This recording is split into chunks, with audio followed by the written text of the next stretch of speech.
Okay, we'll begin the Human Rights Commission meeting February 15th, 2023. Tanya, can you do a roll call? No.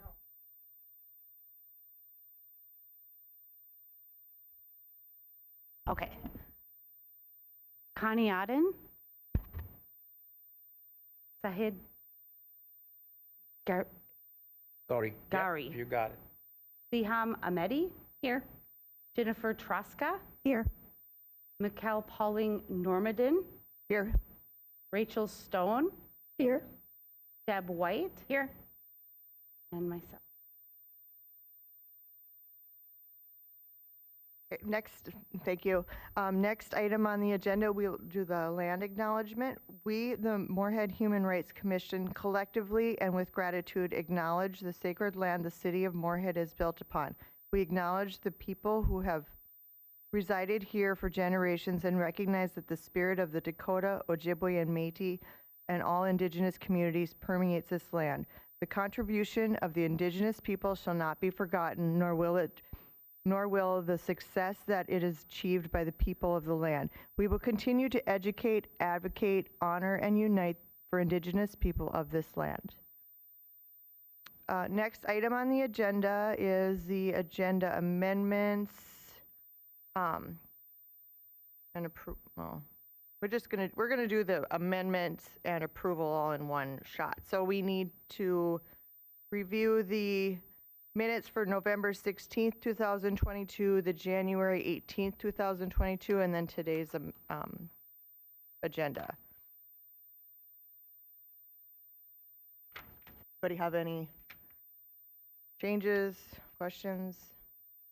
I need to change the November present of members. Sahid was here. He came in late, and that wasn't noted in the minutes. Okay. And other than that amendment, are there any others? I'll move to approve. Deb White. Second. Okay, all those in favor? Aye. Opposed? Hearing none, the minutes for November 16th, 2022 and for January 18th, 2022 are approved with the note that the November 16th meeting minutes will have that amendment. And then how about the agenda for today? Move to approve. I'll second. Okay, all those in favor? Aye. Opposed? Hearing none, the agenda is approved. You want to do election of officers and all that, or should we do the guest speaker first?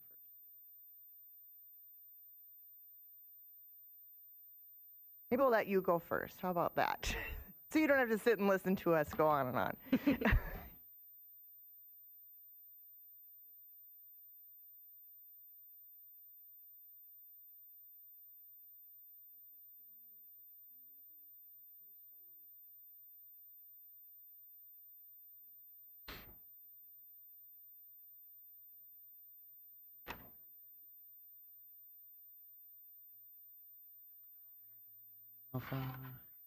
Testing. All right.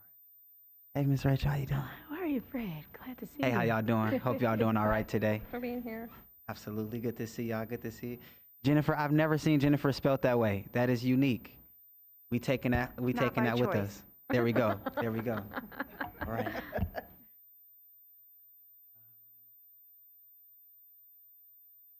I got 10 minutes. I got 15 minutes. Sure. All right. Yeah. That's all good. That's all right.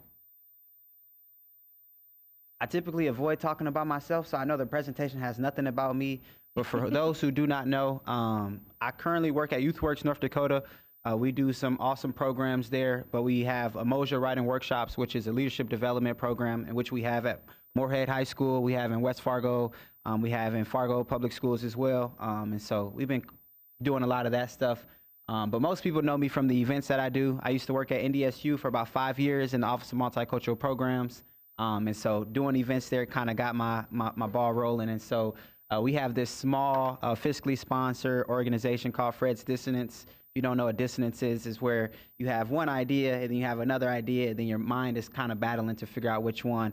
And so staying in Fargo was always one of those things that I had dissonance about.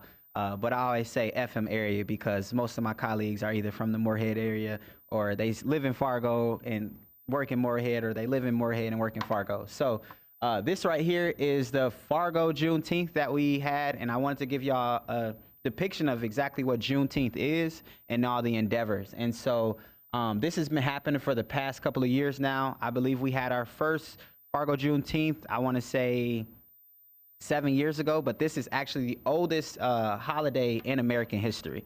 And so if we think about Juneteenth beyond Fargo, just a few things. What is Juneteenth? Most of y'all might not know what it is, or you do know what it is. The FM Juneteenth, considerations, goals, getting involved, and then ways to partner or sponsor, and then just thank yous at the end. So I am the Fargo Juneteenth organizer. I curate the event. I help with the vision and making sure that we get the right recruits and getting the right people there. Last year, we surpassed 700 people coming to this endeavor. And so I've seen a lot of folks from Moorhead, like, we would love to get something like this going. And I'm like, I would love to help support that or be a bridge for that or whatever it is. And so I am an educator. I just got my master's degree in educational leadership last 2 years now. Wow.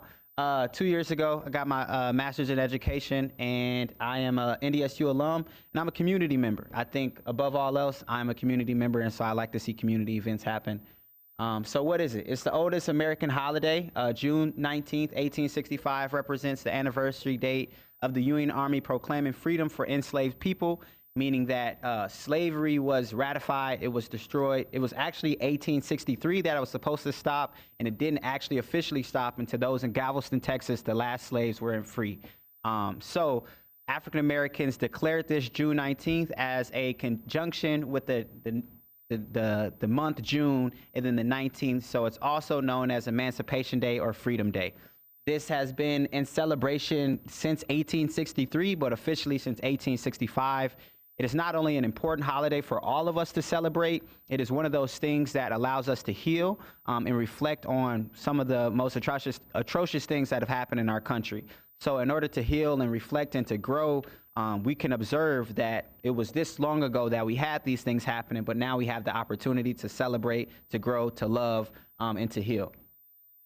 And so there is a video that talks about what Juneteenth is a little bit better than I can here today that we recorded. I don't know if the value is on or not, but I'll shut up. For all of it all together in conjunction. And so it's a celebration of enslaved people now being free in America. And so people went down to Galveston, Texas. They were the colored troops, and they and to heal. And so there is a video that talks about what Juneteenth is a little bit better than I can here today that we recorded. I don't know if the value is on or not, but I'll shut up. For all of it all together in conjunction. And so it's a celebration of Couple of you in I'm like, how are you doing that? Amazing. here. Grab the IT Yeah, folks. Fred is multi-talented, you know. that talks about what Juneteenth is a little bit better than I. Give us just a minute. And I was a little scared myself, so I'm glad y'all found that humor. Wasn't sure if I was having it's not a meeting if we don't have an IT issue, so. 1865, June 19th. The teenth stands for all of it all together in conjunction. And so it's a celebration of enslaved people now being free in America. And so people went down to Galveston, Texas. They were the colored troops, and they made sure that these enslaved people were free. And what ended up happening was there's a celebration in real time because we have the last enslaved people in America free. So from 1865 all the way to present, we've had celebrations where people have taken off work to celebrate this idea of of a 4th of July, if you would say, but for African American people because we are free. We have things for everybody in our community. So kids went eat all day for free. They were the colored troops, and they made sure that these, and they can be on the bouncy house all day for free. We have face painting for those youth. We have characters. All these things are free of charge. We have raffles. You can win an Xbox One if you would want to. But then if you go down to the teens or those who are a little bit older, we have poetry, songwriting, storytelling. We have dancers and different things of that sort. We also have many things that they can learn about. We have EduTech coming to learn about drones and how to do cybersecurity. We also have many resource tables with job opportunities, employment opportunities, and a whole lot of cultural resource tables to learn about different cultures and learn about the different things happening in the great state of North Dakota. If you believe freedom is real, if you believe in freedom, this event is for you. We want all people to come from all ages, all backgrounds, to learn about African American history, learn about Afro-American history, learn about Black Americans, because Black history is American history. And so you can come and learn and observe and be a part of something that I would think is historic in Fargo, North Dakota. Learn about different cultures and learn about the different things happening in the great state of North Dakota. If you believe freedom is real, if you believe in freedom, this event is for you. Wow, that was a lot of voices. It's a whole lot of us. Just in my head. Yeah. But I think y'all get a picture of what Juneteenth is.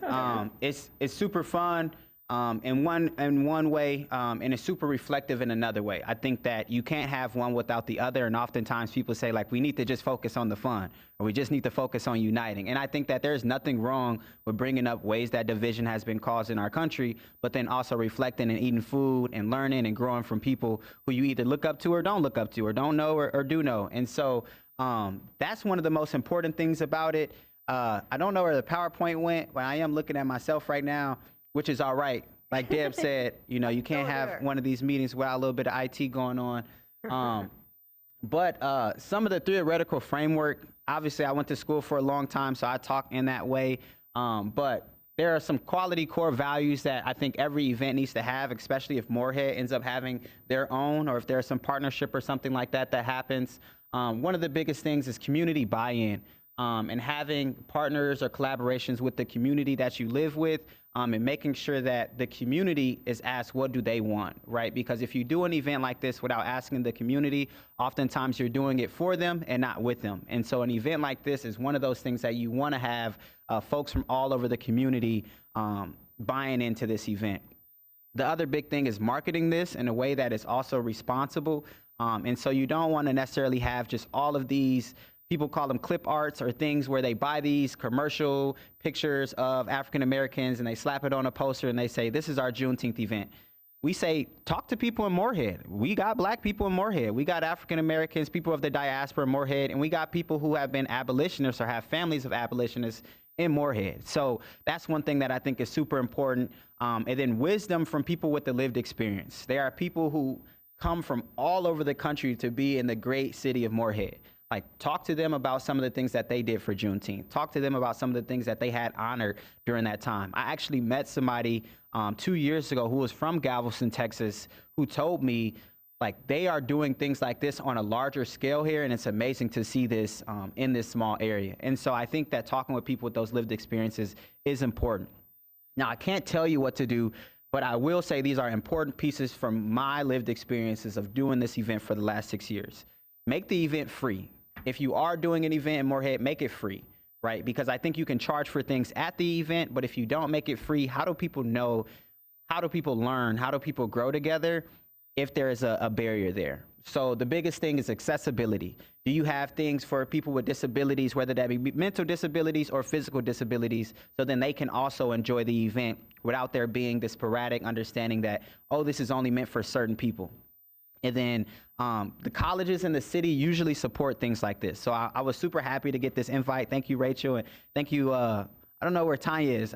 You, Tanya, shout out to Tanya too, with all the emails and getting that set up, because I think the city has to buy into an event like this in order for it to continue to grow and to sustain. So last year, the city of Fargo, they had an Arts Commission grant that allowed Fargo Juneteenth to become humongous, right? And I think that this year, if we get city buy-in, specifically, this bridge is very short. I don't know if you've ever walked across the bridge, but it's only 3 minutes. But I think sometimes when we talk in relation and partnerships and collaboration, we act like it's not a 3-minute bridge. And so I think that you have to get the city support and MSUM and every other small college that is here support so you can get that buy-in and those different things. And then our event was award winning this year. We did win the Main Street Award, patting ourselves on the back for that. And then an important thing is a theme. So 3 years ago, our theme was Umoja, which is our writing workshops, but it means unity, to be one. So first we wanted to start off in the community. How do we become one, right? We had a lot of things happening 3 years ago that all of you can think about. And then last year's theme was Sankofa. And so Sankofa is to look back and to look back to see your future, right? To get back and return and to get it. And this idea was, how do we look back at our past to drive us past where we are now towards our future? And so y'all will actually be the first to know this theme, but the theme for this year is probably going to be Black to the Future, which is this idea of Afrofuturism mixed with this understanding that us as a community can surpass where we think, right? If we can think about this as an ACT score, if you're telling kids meet the bare minimum of a 21 and we want everybody to reach this 21, then they might hit an 18 or they might hit a 16 or they might hit a 24. But we say reach past, way past that. So then if you do get something lower than that, you didn't reach up for the stars and get a handful of mud.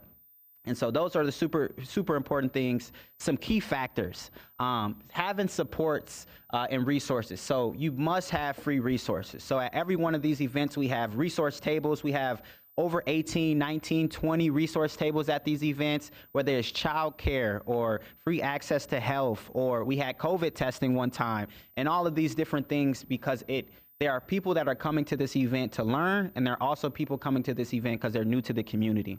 Another thing is community buy-in alleviates assumptions, right? And so if you have a dunk tank or if you have a cotton candy thing and then you have a Juneteenth ice cream that was created at Walmart, that might be an assumption of what people will want there. But if you talk to people in the community about the things that they want at this event, you can alleviate a lot of assumptions. The biggest thing is ask the community what they want. I'm gonna keep saying this like every time, no matter what event I do, I always make Facebook posts. We always do surveys. Ask the community what they want first, because oftentimes we tell the community what they want, but we don't ask the community what they want. And the community will tell you. So I always challenge people, if the only way you reach out is through surveys online, there are a lot of people without Wi-Fi. There are a lot of people without access to the internet. And so you have to do things on a more grassroots level as well, which I know is kind of difficult when everything is on the internet. And then it's a way to give back, right? We have all of these amazing people in this room. We have all these amazing people doing things in the Moorhead area. It is a way to showcase all the talented people here. It's a way to showcase all of the diversity that is here, right? When I just think about the 3-minute commute over the bridge, it's far more diverse in Moorhead than it is in Fargo, right? And we can showcase that in a way that is very authentic and real. Now, I say all this to say that you have a huge responsibility if you do a Juneteenth event or if you sponsor or do any of those types of things. The first one is having factual history that centers African Americans. There are a lot of people who did these events in the past and they did not have factual history. Now, I'm not the biggest history buff, but I do have somebody on my team who actually works downstairs. So Gabby Clavo, she is a historian. She knows what she's talking about. And sometimes when we talk and have a group meeting about other Juneteenth events, they didn't have factual history. And so that's one thing that is super important. And that's y'all's responsibility as people who are either funding this or putting this on or supporting this. The other thing is trauma porn. Now, in the African American community, there is a plethora of slave stories, a plethora of sad or stories that have been demonized, and they showcase pain and aggression and even the physical videos of police brutality. What I challenge you to do is to have a balance. If you're going to show trauma, you need to also have people there that can help with healing, right? We had healing circles at our event. We had actual therapists and counselors at our event. So if you're going to showcase the trauma, make sure that you're also helping alleviate that, because you don't want people to leave just sad and bogged down. It is so important to us. And then don't further marginalize. So oftentimes when I say reach out, get community buy-in, get support, get those people, you don't want to further marginalize people that say, well, they do these events and that's what they do. Invite them to other events that y'all do in the community, because it doesn't make sense to just invite them to this event, but then don't work with them in the future. And so don't further marginalize. And just know that this is a space to heal and to grow. That is what Juneteenth has been for us. That is what Juneteenth has been at the events that we do. all of our events are about healing and growing, right? Because how do you unite as a community? How do you grow together as a community if you're not healing, if you're not growing together? Every single person in this room has went through something due to COVID. That's a fact, right? There's nobody who is subpar or superhuman who says, I haven't went through anything. So if you can have a space that cultivates healing and growing, why not do that? Now for us, I know I spelled celebration wrong. That's all right. I always like to talk about my own mistakes because that's what makes me human. So we have food, we have art, we have love, we have reflecting, and we have honest history. What you don't want to do is you don't want to have a non-factual history that makes people feel good, because then what you do is you have those people regurgitate that history to future generations, and now they're telling lies or fibs or whatever you want to call them. The food, I challenge people, always try to get some food vendors. We got a lot of African food vendors out here. We got a lot of food vendors that are of a miscellaneous amount of different internationals. I would say get those different seasonings there, right? Because when you walk to a space and you can smell the curry, you can smell the jerk chicken, there's a different flavor, right? I have nothing against lefse, but if y'all gonna bring the lefse there, show people how to make it, show people what to do with it. That's all I'm saying.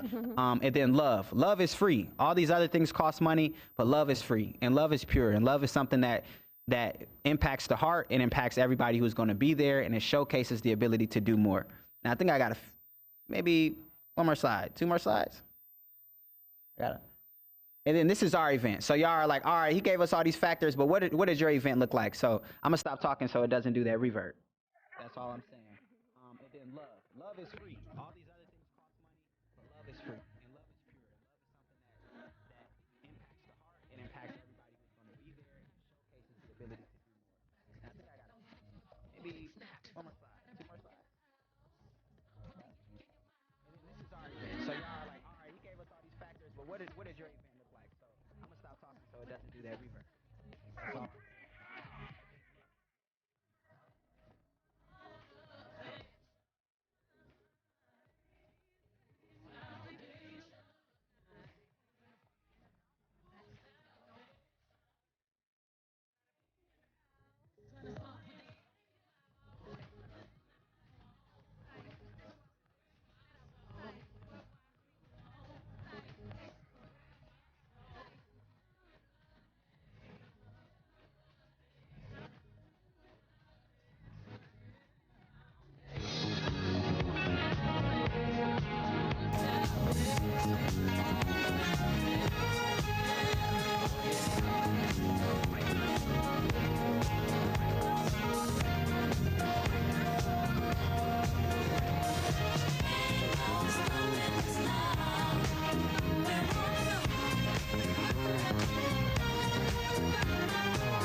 So yeah, that was last year's Juneteenth. I thought it was a phenomenal time. It was 107 degrees outside. It was windier than all. Yeah, it was. It was very windy. It was insane.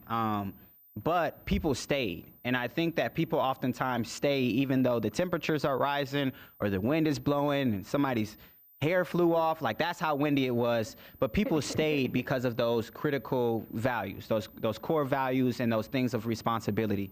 And when you have love, I think people oftentimes stay at things like that. So the results came in from the event. We had over 10 Black-owned businesses that promoted their merchandise and mission. We had 7 food vendors from all over, from the Fargo and Moorhead area. We had 15 community organizations share opportunities of resource tables with the Fargo-Moorhead region. We had 5 BIPOC artisans and craft people who got paid to showcase their art. And we had 6 groups and businesses showcase technology like VR, interactive historical materials, which was insane. And we had 9 free art events and 10 free carnival games brought to the joy of the children. And we had 11 newspaper and radio station and television stations highlight the event. We did not pay for marketing last year. This was all organic. This year we will do a little less organic because we want to get more marketing.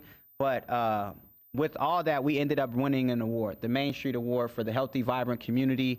In the city of Fargo, they got to, you know, get some perks for this too because they helped do this event. And so like I said, I gave you all the responsibilities, the things about celebration, the supports and resources that you need. I think that this event could happen and will happen in Moorhead. I'm very excited to see that. Whether it's on the same day or a different day, I would love to talk to y'all about that or have somebody else do that. I'm in all supports of all those things because this event is not about me. This event is about we, and it shows and allows people to grow. So in conclusion, while we have since added Juneteenth, Emancipation Day, to our federal holiday, it hasn't helped address the stark social and economic inequities facing Black Americans in 2022. It hasn't eradicated food deserts, and it hasn't prevented people from being gunned down. It hasn't secured voting rights, and it hasn't made Black students feel more empowered in the classroom.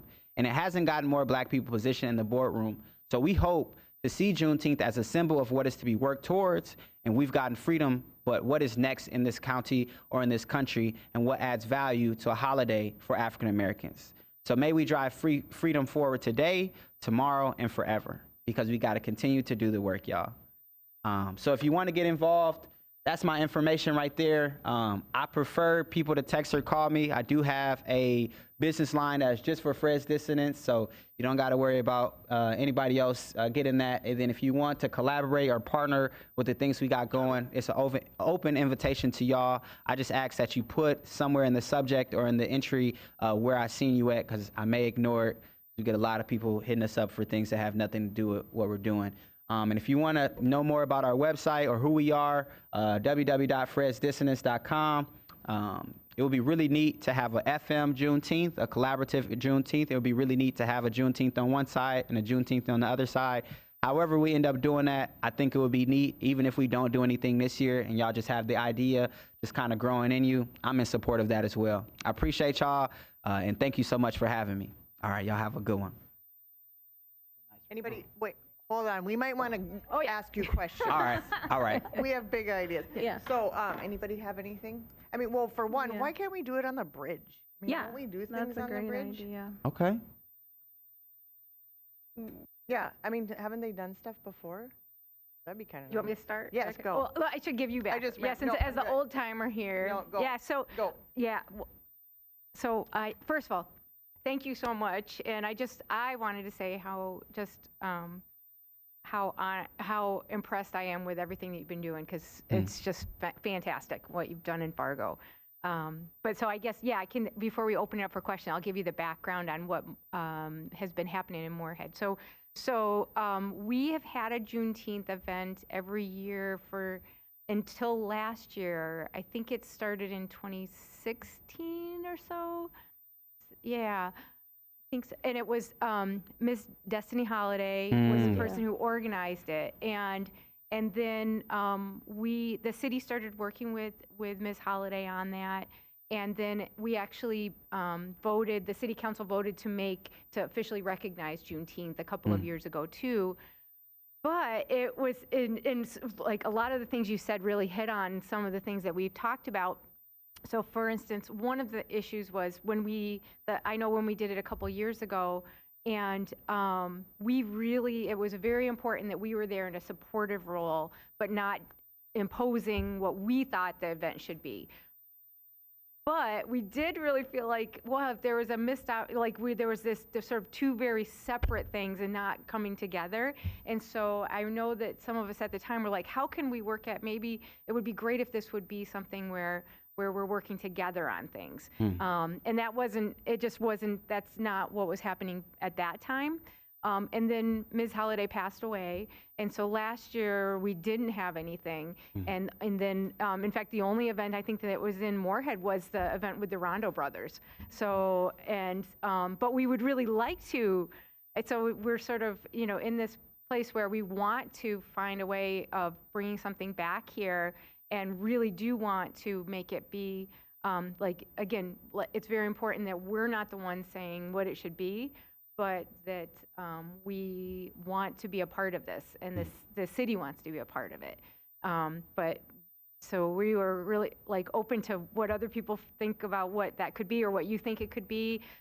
I'll let you know too, I don't know if anything like this would ever work, but right now we do share Indigenous Peoples Day with the city of Fargo. So we alternate which city, we organize events together, but we sort of alternate which city takes the lead in a particular year. And so then, and when that city's taking the lead, then they may have like more of the events on that side of the river, but it's kind of a loose thing too. And I don't know if anything like that would be possible, but I mean, I think, yeah. So I'll stop there, but I just wanted to give you some background on what we had been doing, and I'll see what people say for where they want to go. I feel like we tried to do something at the same time, and then it was kind of like taking away from both events, right? It wasn't. Yeah, because people felt like, oh, I feel bad because I want to go to this one, but I can't go to that one, and Yeah. it can't be, they were both at the same exact time in two different locations. So. Need to be better about that. This is Sajid. Thank you for your presentation. Really, it was good. I learned a lot, and thanks for all your work. So what means, just a question for you, how you think we can help? What is means we can put something out, but what your expectations are from us?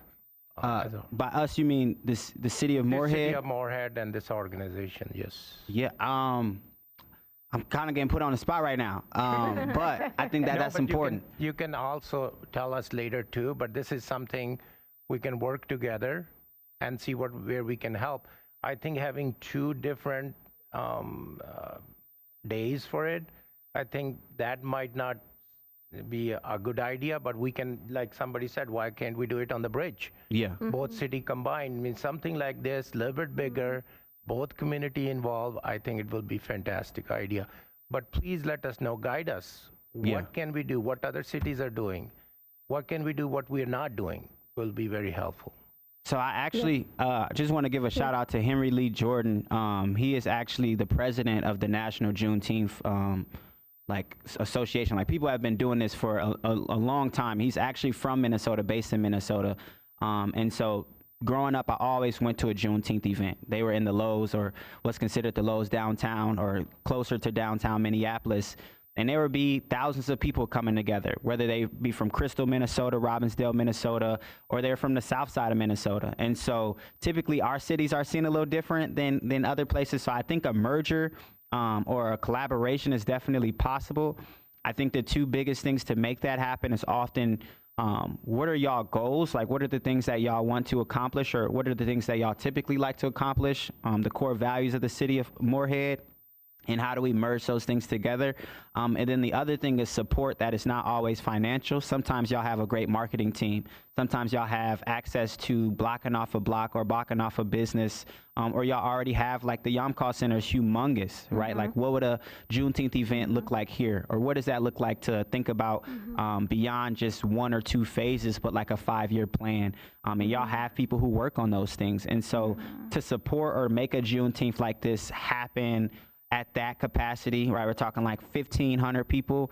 Me personally, I wouldn't want to do it on the bridge. I just think about all the liabilities that are there with that and the kids that we work with, but how amazing the ideation phase could be if we put our brains together to say, like, what could this merger look like? Because I think it's possible, and I think the door is open. I just want to be very transparent. I'm not a gatekeeper of the Juneteenth event. I'm just the organizer. I help curate these things, but I would love to see this become way bigger. I would love to see it be a FM thing, because I think that there is this idea that these places are split, which they are, but we are very much conjoined when it comes to the impacts and things that we're trying to do. And so the two biggest things would be support, that is financial and non-financial, whether that be marketing, promotion, getting access to a building, and different things like that. The second thing I would say is just making sure that y'all have some aligned vision or some aligned core values that y'all want to be accomplished at this event.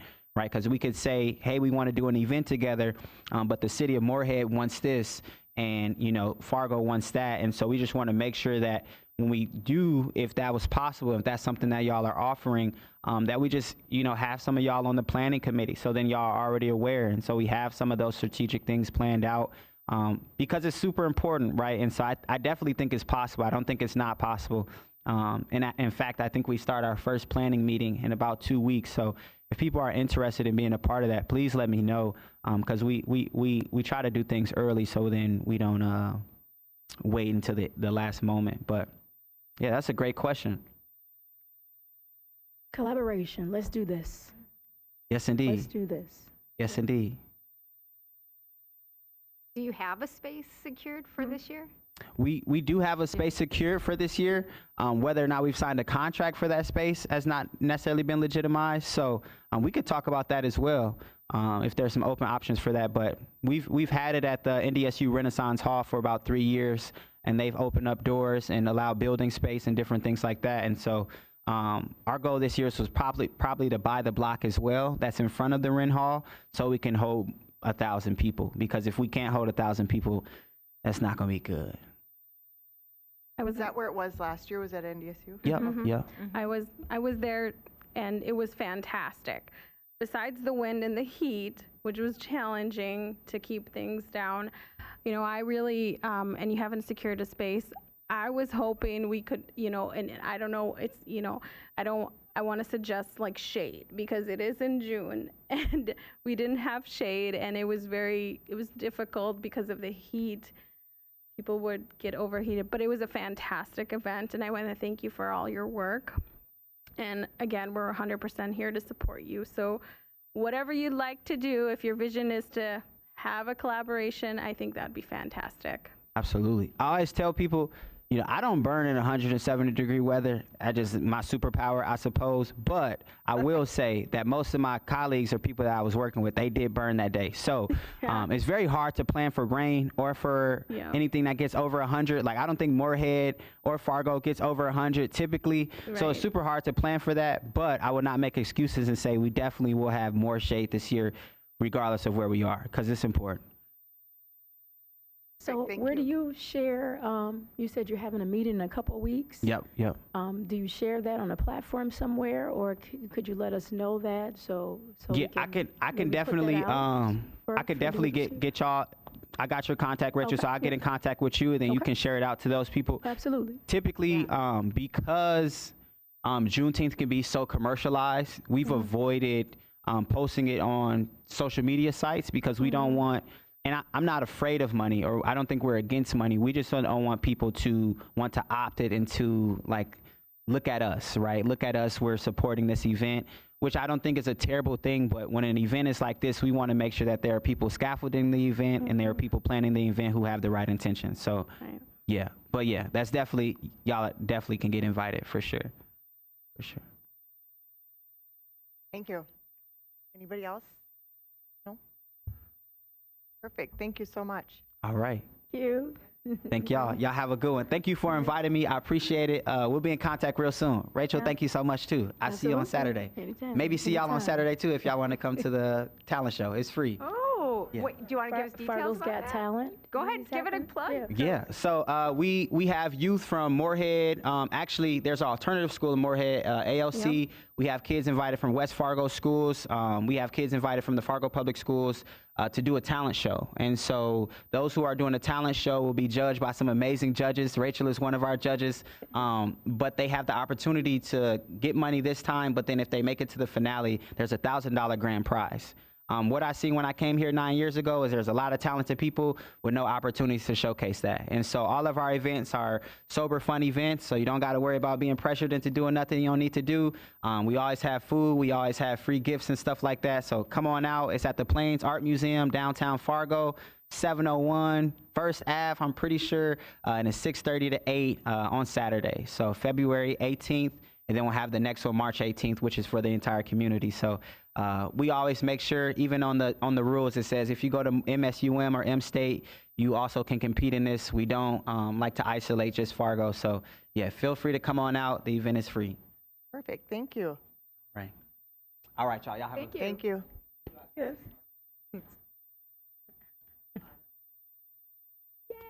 That was awesome. Okay. Now we can go back to the boring stuff. Well, can we, just as a Yes, go. follow-up, so that would be something that the events subcommittee, if we could Yeah. make sure we have, Someone on the Have somebody go to the committee, meetings, yeah. on Yes. the Juneteenth committee. I really think we should put somebody to be part of their planning committee and go there and, see where we can assist and learn about it, and then grow as we grow with them. It's a great opportunity for us. So I think we should put somebody there. And I'm new, so I don't know how it works, but I think so we have the, Jen and, Siham are on a event planning committee, so one of those, Rachel. oh, good, okay, so then Yeah. one of those guys could go. The only thing I was thinking of is that I wonder if we can ask somebody from the city council to go, because when I went to the meetings for helping to plan Welcome Week, it was, like, we have no power to do anything. I can't really say, yes, we're going to do this. So I feel like we need a little more, a decision-making person, because right now you're just sitting there and you're just going to sit there and listen to people talk. You have no authority to do anything. Right, or do we come back and present to city council and say, we'd like to be a part of Juneteenth? Yeah, I Will don't, we I don't know support how that that? works. That's why I'm like, you're just going to waste your, I think we should go there and you could volunteer to do things on your own, but I don't know how we get ours we need to figure out how to do that. I think you have that's a good idea to have somebody there to actually see it themselves, engage with them, and they can also bring it back to, to Does the commission city board and council talk have about like it. a planning, like somebody who would do that? I guess I don't know if they have like committees like we do or no. Well, I mean, we're on committees, so so Right. it would be me probably, like, because I'm on this, so they Right. would probably say, Deb, go ahead. Deb, go to the But, meeting. So I would say, I don't know if we need, you don't necessarily need a council member right away.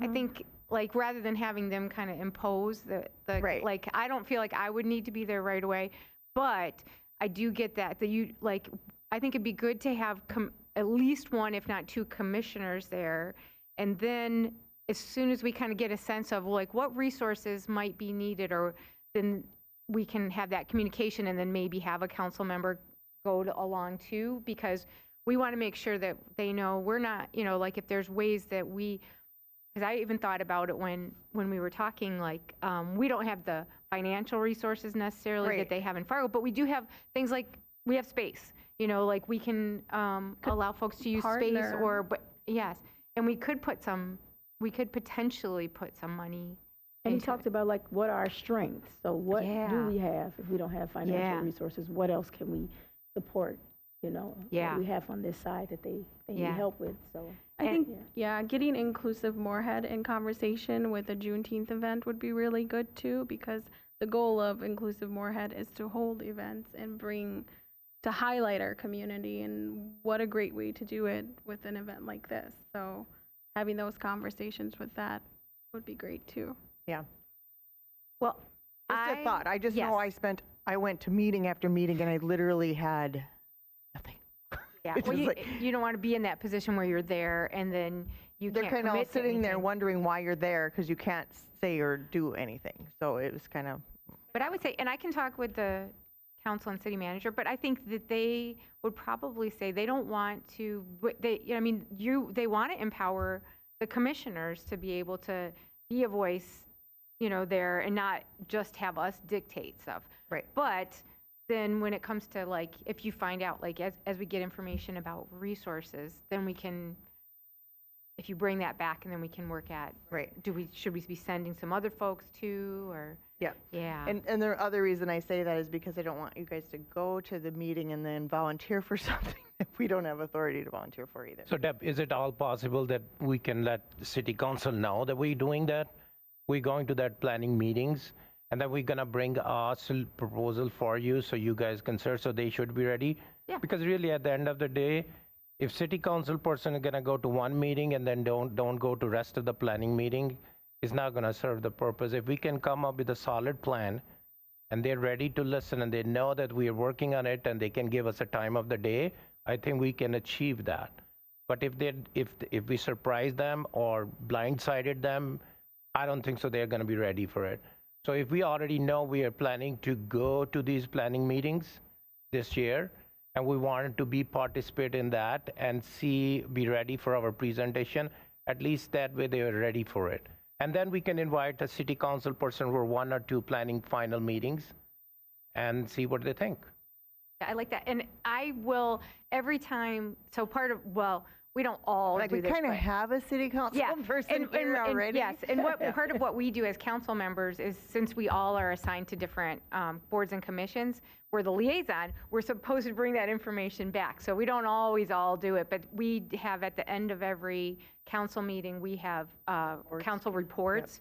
And I will include that in my report and say, this is one of the things that we're doing right now, that we've got HRC members, commissioners that are working with the organizers of the Fargo Juneteenth to see if we can do something collaboratively. So I can definitely include that on on my next council report too. So they'll be advised that this is what we're kind of Yes. looking at. Yep, that's Yes. good. But in the meantime, I would say they're the subcommittee. If you three decide, who wants to go, they'll just take it from there. How does that sound? That sounds good. Yep. We can Perfect. plan I mean, for like, someone you to be just there. doesn't, I mean, if you all want to go, you can all go. I mean, you don't have to just nominate one person too. So it shows, whatever. Okay. This is really great. Oh my So, God. yeah. And I know, So- I think I was out of town that weekend, but wow, It was a great event. Yeah. It was fantastic, and a lot of people came together, and we wish I thought, wow, Moorhead to be a part of this would be fantastic, especially with the demographic of Moorhead. But unfortunately, it was all the other side. So it's room for collaboration, like we've been talking about with Fargo. So And we need to, I think having something, a celebration, or just having that unity is important. It was unfortunate the passing of Miss Destiny, but I didn't want it to end with that, with her, even though she was doing that important work in our community. We need to keep it going. So having that collaboration, I think, is going to strengthen us as a community. FM, just only the bridge separates us. I mean, that's it. So we're like one, really, but yeah. perfect.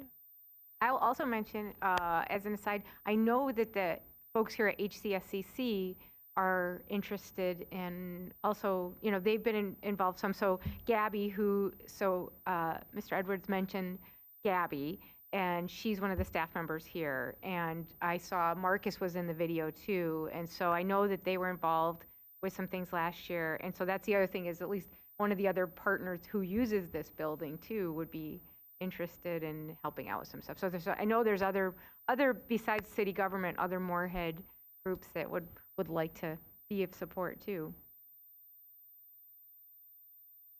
Okay. Sounds like a plan. All right, next item on the agenda is election of officers. So every year we elect a chair and a vice chair in February. Yay.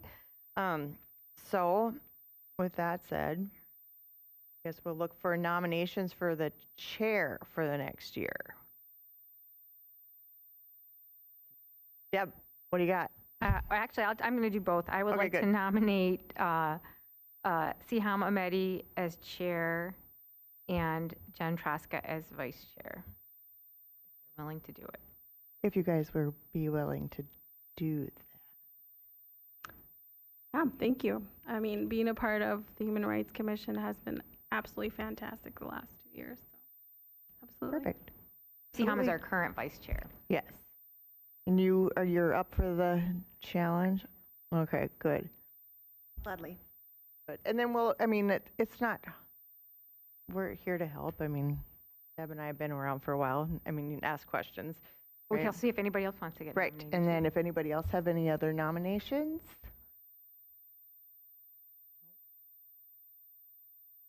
Okay, I can't remember how we vote. Do we just say all in favor? I don't remember. Yeah? We just, okay.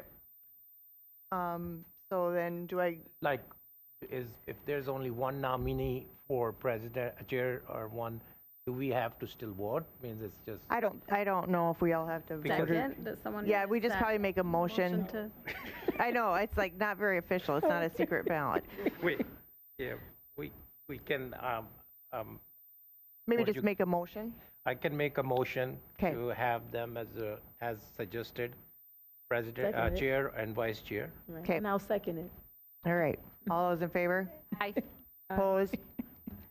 There we go. Yay! So next meeting, you will be in charge.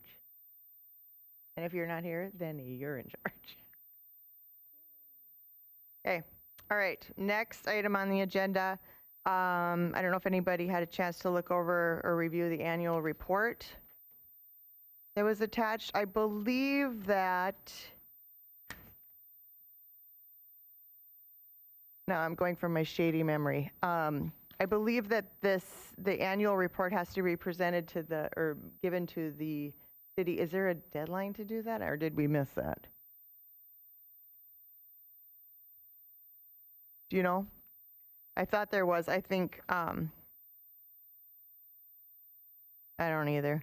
So once we review that, then we just, does it just get put on the agenda, I believe, for the city council? Probably on consent. Yep. Yeah. Yep. Mhm. So I don't know if anybody had any.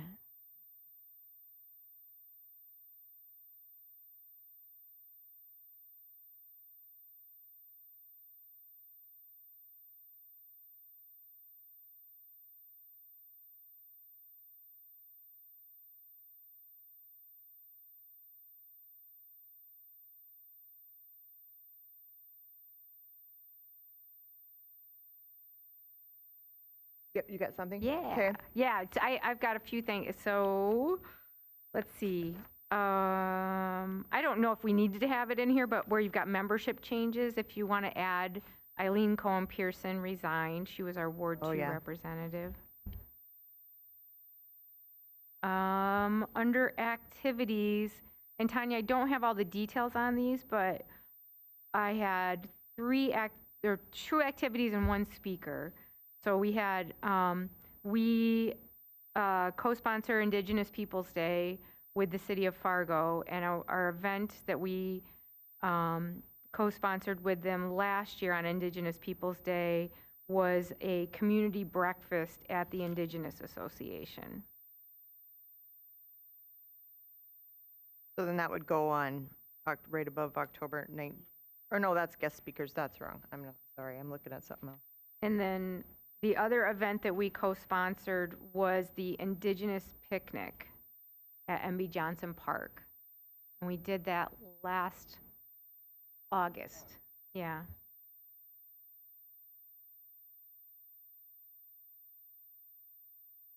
We do anything to help with the that picnic, The inclusive picnic? inclusive picnic, The inclusive, your inclusive playground or the inclusive Inclusive picnic? inclusive playground? No. Okay, I we worked just with talked Deb about. Okay, Personally. okay. Yep. Next year. And then the other speaker is Chelsea, who is the chair of FM Pride Week. And we had her as a speaker last year. And if you need details, I can get her last name, but yeah.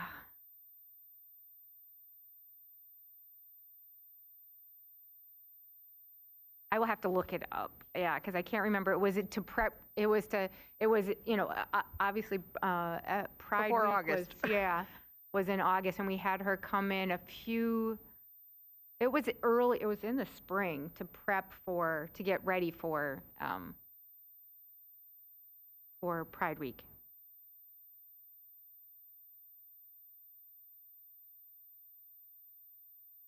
Those are the only things I noticed. Anybody else did?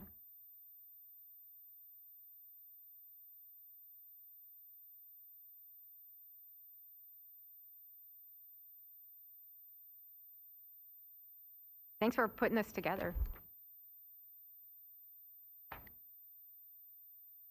It wasn't in June that we had her come, was it?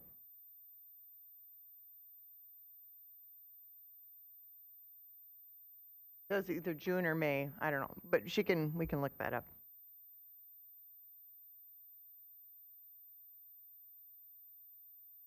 Okay, so a couple of things to change on that thing. And then the annual work plan, did we kind of have that ready to go, or were we looking for something yet?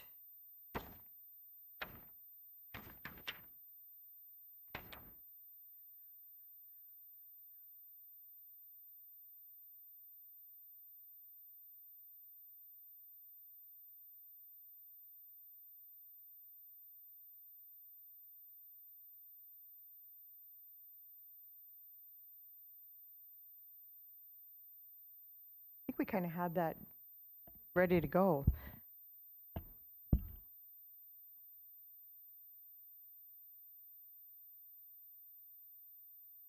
So now we are talking about the 2023 focus areas and activities, or something else. I'm sorry. Yeah. Yeah, we're talking about this 2023 annual work plan. And mainly we just kind of, so every year we have to update this, and we kind of work on like the back couple of pages is like a schedule or a calendar that we put together and discuss. And those are, we've kind of, Deb and I had kind of worked on that, and we've talked through it a couple of times, and I think that those are ready to go. The rest of it, I don't think we've changed any of the rest of the plan, really. No, our education subcommittee worked on revisions that we brought to the group. And I'm just looking at it, there's maybe some editing things, and I can't remember if this was the most recent draft or not, but. I think it.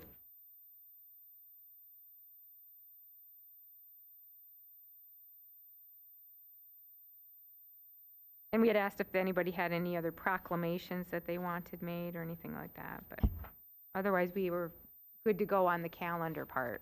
Yep.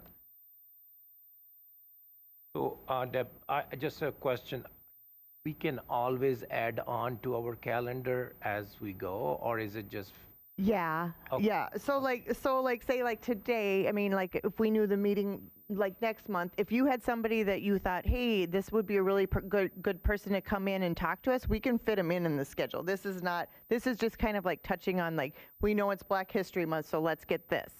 But if there's somebody else that comes along, or like I think that Siham has something that she wants to, we were going to talk about maybe adding to next month, or for March. I mean, so yes, we can add more people. This is just kind of an outline. Correct. And also for activities, if we want to participate or somebody wants to suggest, because I look at our calendar, it looks like we have literally hands-on activities very less, or maybe I'm not reading it right. So I was wondering if we can come up with some other proposals with some other activities. Are we open to add those into the calendar too? Yep. Okay, thank you. Yep. This is just kind of a general outline Oh, perfect.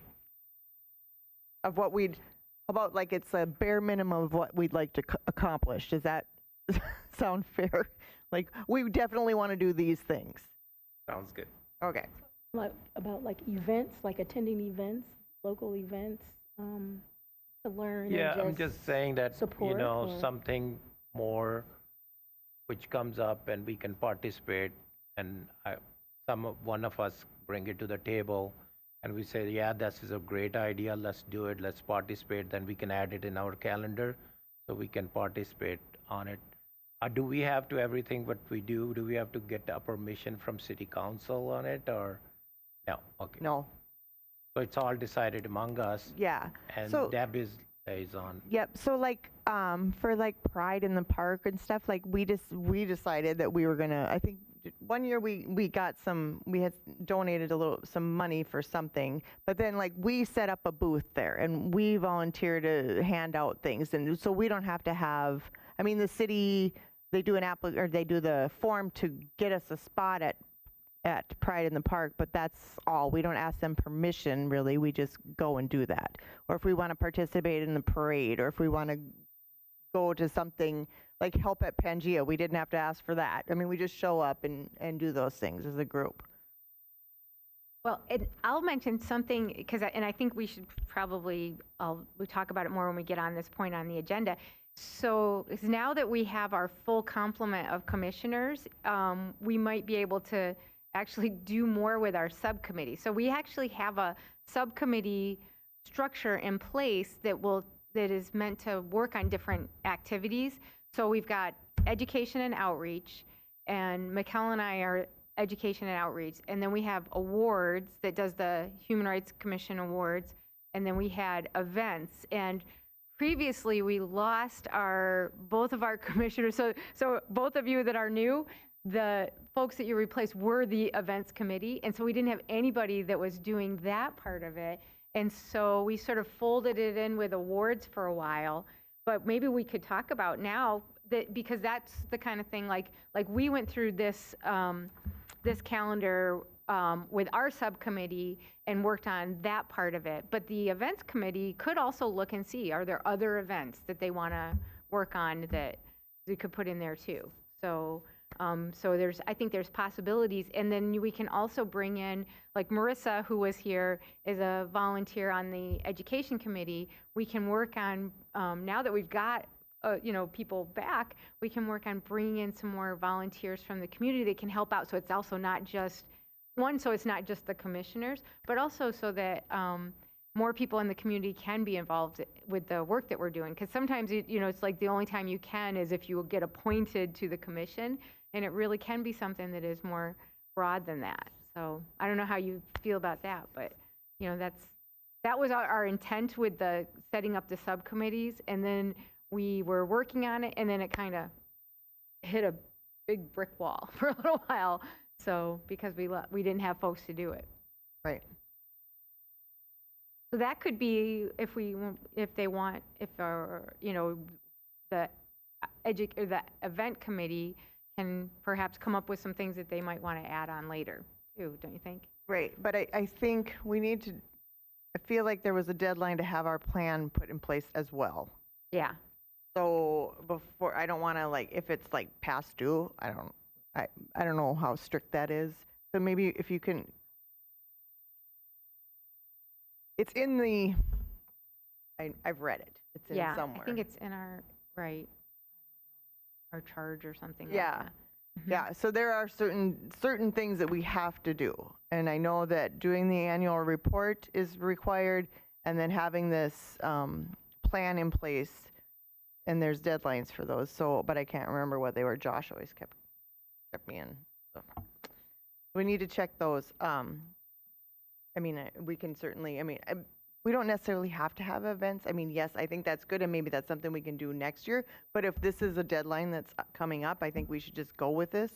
So maybe we'll check, and I don't know. If you can check on that, and then next month you can take over. Okay. Whatever we have next month, let's vote on it. Let's go. Yep. And then put that on our, maybe like our to-do list as like, we need to have events planned on the calendar next year. But we could still do events. They don't have to be on here. Yes. But yeah, if that makes sense. Okay. All right, so we're just going to hold those two for right now because there's some edits that need to be done. I was just, Tanya, I can look back and see, because I wondered even, like, I see there's nothing for March, but I think we had something, and so I don't know if this is the latest version of the calendar. Oh, okay. That's what I'm wondering as I look through it, but I hadn't looked at it in a little while.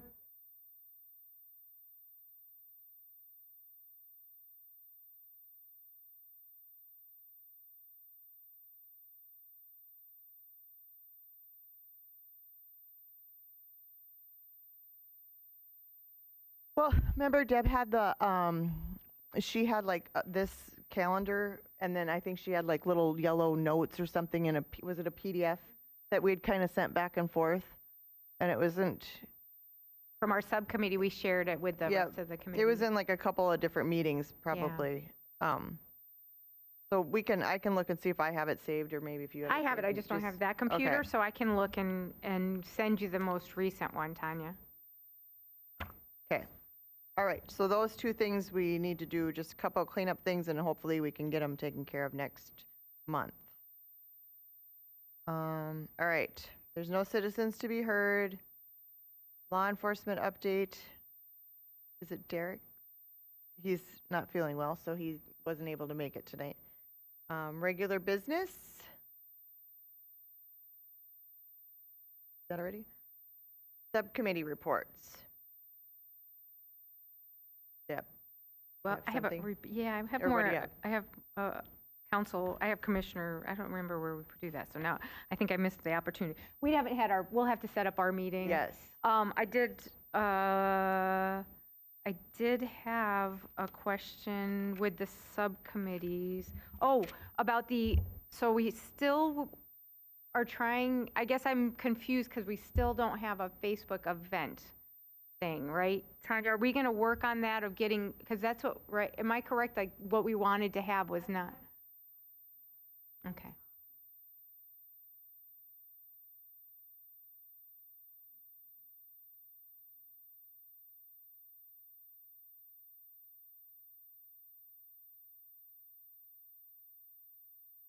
Yeah, what we wanted was like the flyer, only a Facebook event, so that, I wonder. Didn't that happen last month?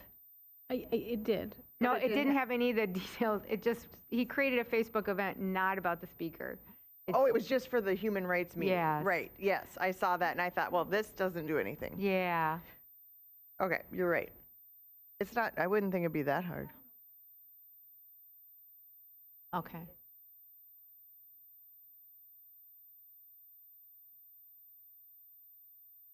Okay. Yeah, so, okay, so Mark is the one that maybe does that? All right. Would they allow us to have our own so that we could create an event? Otherwise, I think we just have to go a different route or I something, don't- because this is. So I yeah. think we've talked about, I feel like over the years, we've talked about having a Facebook account, and they said no, because they don't want, it's too hard to police, the city is too hard, it's too hard for them to keep people from, you know, if we post something that hasn't been approved, or, I mean, it was just too hard, and they didn't really care for that idea. But Well, maybe, now that we've got some new folks, what are your thoughts? So our reason is we wanted to try to promote, so we bring in great speakers, but really, there's you like know, it's 3 just us people on you listening, watch yeah. us. Yeah. And so we want to do more to get the word out so that folks might actually come to the meetings to hear the speaker. And so we had been doing a flyer, but we said if we had a Facebook event that we could share for, and it would have a few things that stayed the same every month about Human Rights Commission, but basically would be an event for that speaker that we could share. But we just haven't been able to get that to happen. And looking at the event that was created on Facebook for last month, you know, it was just the Human Rights Commission meeting. However, it did have a little blurb about the speaker, who the speaker was. Yes. Okay. It said that January's meeting features 2 speakers and information on those speakers. But it wasn't the highlight of the event. The highlight of the event was the meeting, and I did share it. Looked like there was like 6 people were interested in that. So, but I don't know if there are any other ideas for that. I mean, if he's already, if they did that, maybe they just, I don't think they, To promote it Yeah. a little better, maybe. or maybe a better format. So, but was there one for this one? I don't think, None. There Okay. wasn't one for February, but it was by the city of Moorhead, the location, and what to expect during the meeting. okay, So it's very cut and dry, but, you know, maybe just zip that up a little bit. yeah. Yeah. Yep. Okay. So, I mean, he did do it, it just wasn't. Just we didn't highlight the speaker or the topic Or a picture or anything. or anything. Yeah. It was just, Okay. I mean, not, it didn't, Inviting. not very inviting, exactly. So, I know, I looked at it and I'm like, wah, wah. I don't, yeah, I but don't I even did wanna go. share it. So, okay, I think for us to do our job and be out there for people to know our organization, I think we need more visibility. I don't like when our chairs are all empty. That means that nobody's interested, or we're not doing a fair job in introducing ourselves to the community. So Facebook, if city don't want to do it, then we have to find some other alternate. But I think we should let them know we need more visibility to perform. That's why they set it up. If they now don't want us to perform and just come to the meeting and talk about it, then it's a different story. So for us to perform, we need more visibility. Agreed. I mean, so much is How social we media can- now and digital. So when you talk about marketing and getting out there, I mean, in order for us to be seen, right, we have to use the platforms that's available. And Facebook is huge, you know, so I think I agree. Yeah, and that city's Facebook has a lot of followers on it. So I think we should take a full advantage. If we put our own Facebook, it will take a while to get all those people follow us. But I think we should take full advantage of that. And I think we should have a conversation with Mark to give us some time. What if we did something like, to kick it off, to get people to understand what it is and kind of how it looks, a Facebook Live showing one of our speakers, and then we Well, can but they already monitor. have it on YouTube. Oh, it is. But we could share the YouTube Right. link. People get notifications, Yeah. though, on Facebook that someone went live. Oh, They're yeah. not going to get that from YouTube. Unless they And they'll be subscribe holding and their then phone, they do. and it'll say, hey, City of Moorhead is live. Do you want to watch? And you click it, and it automatically brings you to the live stream. Could just me thinking. It could be off or whatever, but is there any? Update.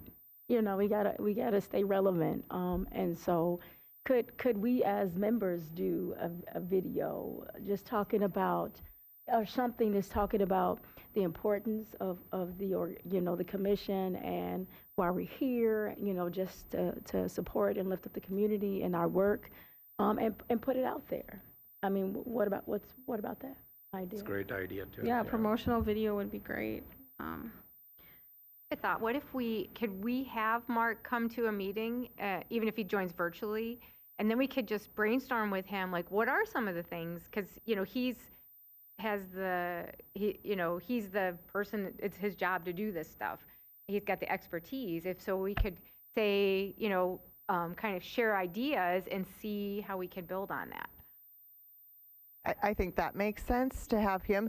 I know we can all sit here and have grand ideas, but then you got Mark, and the city doesn't let us do. We can't just run. They've got they've got rules. Okay. So, and I know that we've had a couple of issues with people sharing things previously, and it's like, oh, you don't want to do that. So we have to be careful on what we're doing. And I don't know, Facebook Live, I don't know if our system is set up to do that, right? So that would be something that Mark would know too, right? Yeah. So I think that would be great. So maybe next month he could, I don't know who Mark is. Is he local?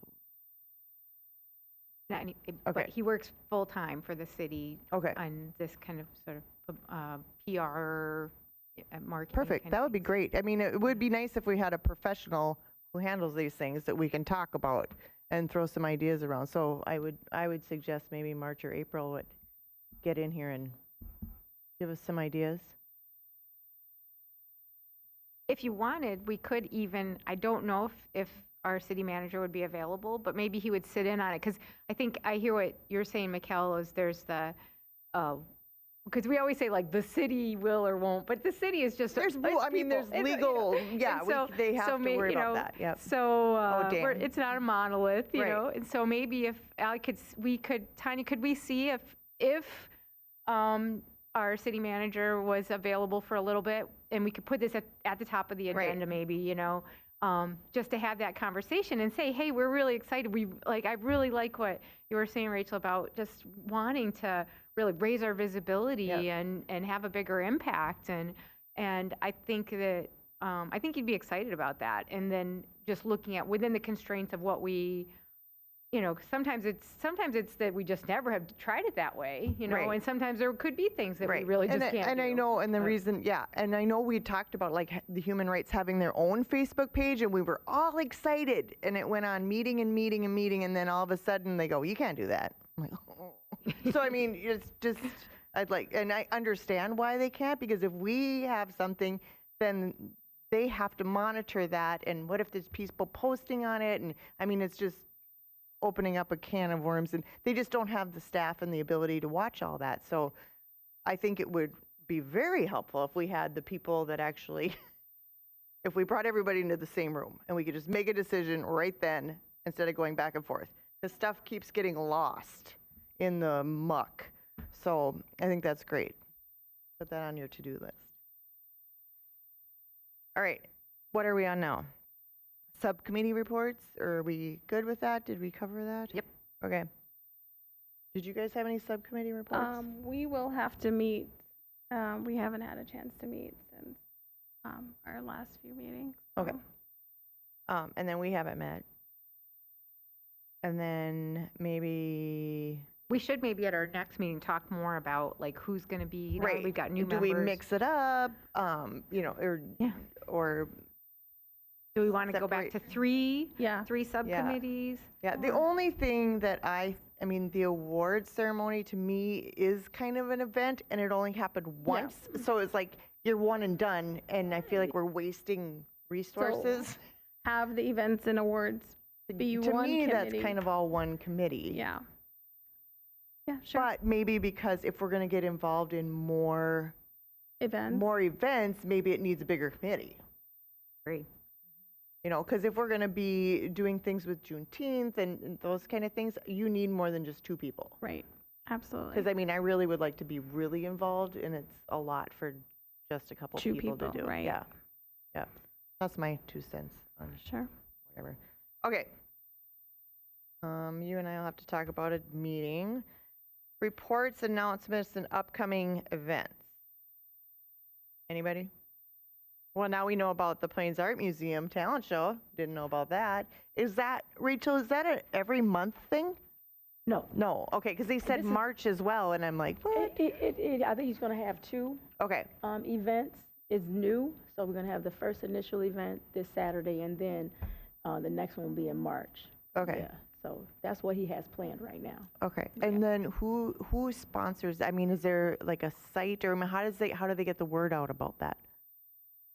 I know this is Fred's Dissonance, and I think he's partnered. He has partnerships that he's partnered Okay. with. I'm not sure totally. Let me see. No, that's fine. I just was like, is there something we can be sharing on our own personal social media things and kind of getting the word out there too? Or maybe he just doesn't want it that big right now, or I don't know. Well, I know he's sharing it on Facebook. Okay. He has his Facebook event set up there, so. Okay. So maybe we can all just search his Facebook and share from there. Anything else that you guys have to report? Okay. So one I wanted to share, I'll pass this around, but the mayor shared this with me, that she, as mayor of Moorhead, along with the mayors of Dilworth, Fargo, and West Fargo, declared February 14th Murdered and Missing Indigenous Women's Awareness Day. So I'll pass that around. And I just wanted to mention a few upcoming events. On February 24th, there'll be an event on Indigenous culture and wellness at M State Detroit Lakes. It's at 8:45 in the morning. On March 8th, CondoCal is celebrating International Women's Day. It's at 5:30 at the Ramada in Fargo. On March 5th and 6th is We Rise Women's Lobby Day. That's actually in North Dakota, but since we are a seamless community, I wanted people to know about that as well. Those are just a few events I wanted to let people know about. Oh, and I was also able on the 25th, I wanted to let the commission know I was able to attend the League of Minnesota Cities, which is an association in the state for different cities. They held an equity and governance workshop, and I was able to attend it. And it was nice, for one, just to see what other cities are doing. And they also, the League of Minnesota Cities now has an equity and inclusion officer that they've created a position, and they can work with cities. And so I've actually been trying to see if maybe they would come up and do this training here. But it was just, if any of you wanted any other information, but it was good, even just to see, like, one of the things that we've talked about at different times is, there are different cities even in our area that have created positions for like a diversity, equity, and inclusion officer. And we've talked about if you do that, how do you also then make sure that that doesn't then just become like the place where, all of that gets, all of the responsibility is put in that office, rather than really looking at your organization in total and thinking about in everything that we're doing. If it's the Park Commission, our EDA, how are we really looking at making sure that we are prioritizing equity and inclusion in all aspects of city government. And so in some ways, we've had this reluctance, but actually in some cases, there were some cities that was what they did, is they actually had somebody that was their job, is to sort of help the cities with that process of doing that internal work of looking at how they could change their organizational practices and policies to work on becoming more inclusive and equitable. So it was an interesting thing just to kind of see some of the other stuff that was going on in different cities in Minnesota. But I would be happy to share additional information with anybody if they're interested. I got one more event. Faith for Hope is doing a Soul Food Saturday, which is on the 25th from 6 to 9. And the tickets are $10 for adults and $5 for kids. So, yeah, come out, have some good food, performances, poetry, and shop a bit too. Where's that going to be? It's going to be at Faith for Hope. That's 1321 19th Avenue North, across from the Fargo Dome. Yeah. Great. Do you have anything? Oh, yep. I just, you mentioned Welcoming Week, which is in September. I am going to the Welcoming America conference in San Jose in April, and going to be a part of the Rural Exchange for Welcoming Week. And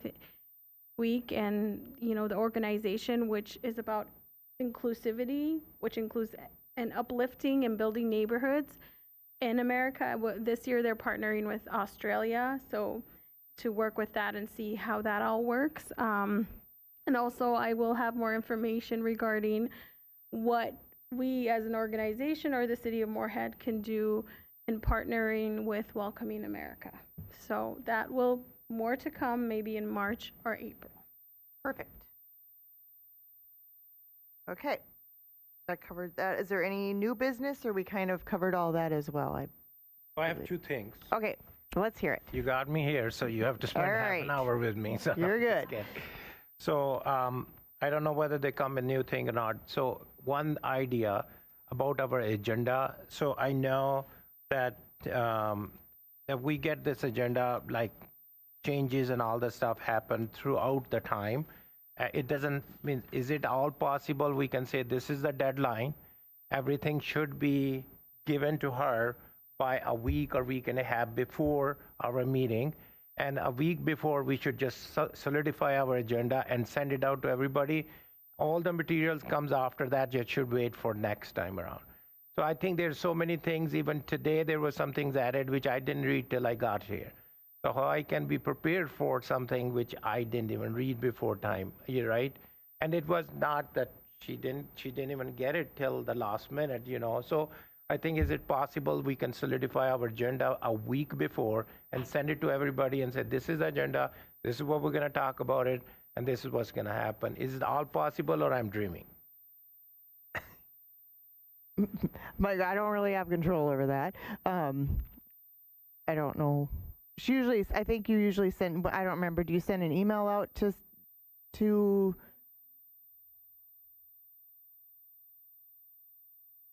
No, but Tanya, you didn't even get some of the information till about 2 days ago. I mean, yeah.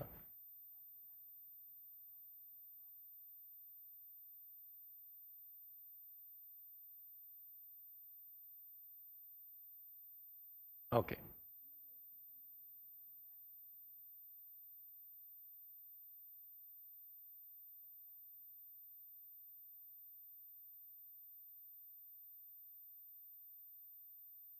And the second thing is that I do travel a lot for my business. And then with that, there are going to be some times I'm just telling you that I'm not going to be here, but I don't want to miss the meetings, really. So I requested Tanya, and she was very nice about it. That is it all possible we can do a Zoom meeting or where I can be present.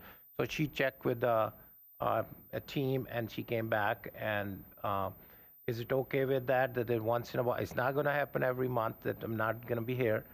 But there are going to be some times where there are members. I know that last week we have 4 members missing, including myself. if there's video conferencing available, then we could have our quorum and achieve it. Is it all possible that we can do that if somebody is missing or can't come to the meeting? I think we've requested that before, but we didn't hear anything. I'm not sure if that's a city requirement where you have to Right, be I think they present. kind of put that, I mean, Yeah. like, we were doing that during COVID, and then they kind of stopped, but I don't know if that was the city that said, no more, or what. Mhm. Okay.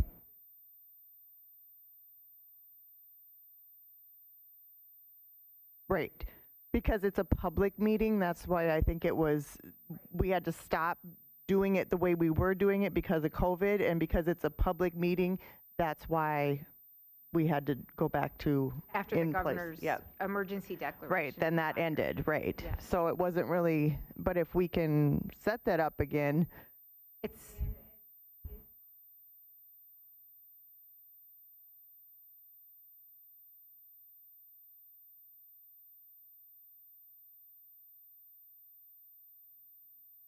Sure.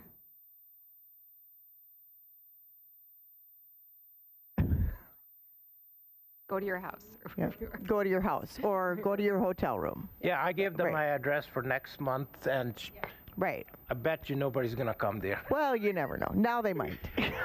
Not sure, are there restrictions on how many, because for council members, there are restrictions on how many times in a year you can do that. So, I know there was,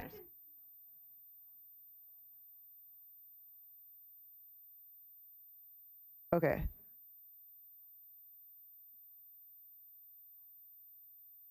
Right.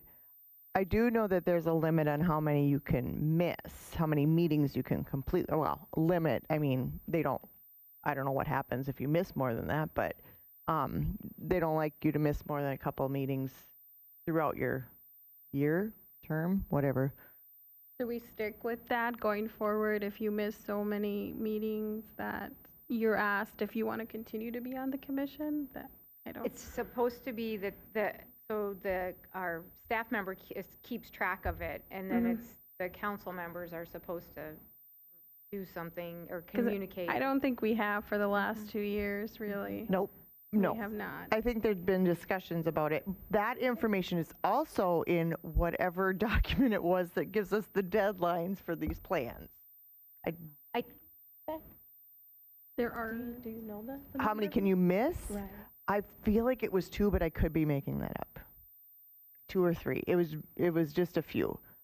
So, I don't know. I mean, we really haven't done anything with it in the past, but when you have somebody who's continually missing, it's taking up it's a waste of a seat, I Yeah. guess, to me. If for but- anybody, there is interest in being on the commission, and we want to give that. Someone really wants to be on the commission, that opportunity to that person who will be committed. Not to say things do come up, but I think if it's consistent, then we have to reflect and see Right. going forward. I believe this is 2, because that's usually the other committees do too, that you miss 2 meetings, then somebody should talk to them. But I think the preference will be that they should come, everybody should come here for the meeting. But just in case something comes up or somebody's out, I think we should give them an option that they have, okay, they can come in on the video and then at least attend it. Because really, I missed a meeting last week. I could have attended if there's a video conferencing available. I will not learn myself, and I will be of no use to this committee if I keep missing. Yep. That's the main thing is, and if I commit to it, I want to make sure that I learn and I do something about it. So that's only why I've requested. I did want to give you a little information, though, a little additional information about that, though. So the reason why it's not encouraged for the commissions to do it through Zoom or WebEx is that it does require us to have an IT person stay here at night. So that, just keep that in mind, is that's why we're not, it's not that they can't do it, but if we do that, then we have to have somebody that will stay into the evening, and then obviously we got to pay that person too. And so that was just, to be mindful of that, that's why it is much preferred that you come to the meeting whenever possible because it is, we have limited staff, and to not be overly burdensome on them, make them stay later. So. I do think, though, we've had a pretty good showing or attendance. I think that's only one time in the last year that we haven't had quorum. And I think it was because of weather, and we. Well, one time we canceled, didn't we, because of weather? Yeah. But then I think last month was the only time we didn't have quorum. It was 3 people who were here. Bus. Yep. Yeah. And things From the do come cities. up to acknowledge, right. that And I think the difference of not coming to the meetings because you're at work or your bus can't come or something is different than you just consistently not show up. Also email, Right. Tanya and say, I'm not able to make it, then just not showing up, that's totally different. Honestly, it's how should I put it? It's more like, for me, my learning, that if I miss the meeting, I missed the opportunity to learn more. How much I learned today, you can't even believe. But you can watch it They're on YouTube. Correct. And then if you do miss and say, hey, I'm out for work, you can watch it on YouTube, and then the following meeting. I mean, ideally, we'd want to have virtual sessions for people if you're stuck out of town or unable to make it because of work or an illness but want to be present. But I think the alternative would be to just let Tanya know you're not going to be there, watch the meeting, and then the following time you're able to come to it, bring any thoughts or ideas you had when we, That could be your backup plan. Yeah. Great idea. Yeah. Yep. That's a good idea. And then we'd have one more YouTube viewer. Yeah, exactly. Other than my dad. Hi, Dad. Okay. I think, anybody else have any other thoughts, discussions? I have one last thing. Oh, I know. I'm always this is got like one a last, swear it's record-long one last thing. meeting. One is just, I wanted to, I just really appreciate the conversations tonight. And it's so great to have some new folks on the commission. And I just feel really excited about going forward. But before we ended, I wanted to thank Mikkel for serving as the chair this last year, because she served as chair before, and then she kind of stepped back in and has been such a valuable member of HRC, and you'll still be on HRC. Oh, yeah.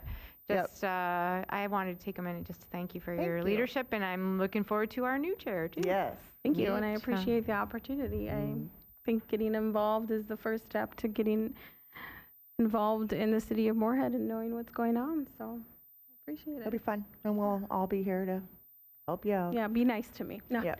we're all nice. It's a team effort, I think. It's just one person sitting at the front of the table talking more, but that's about it. So, good.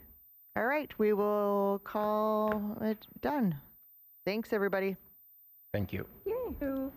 Yeah, I was really sad to miss the last meeting, and it's also because I know I was texting these two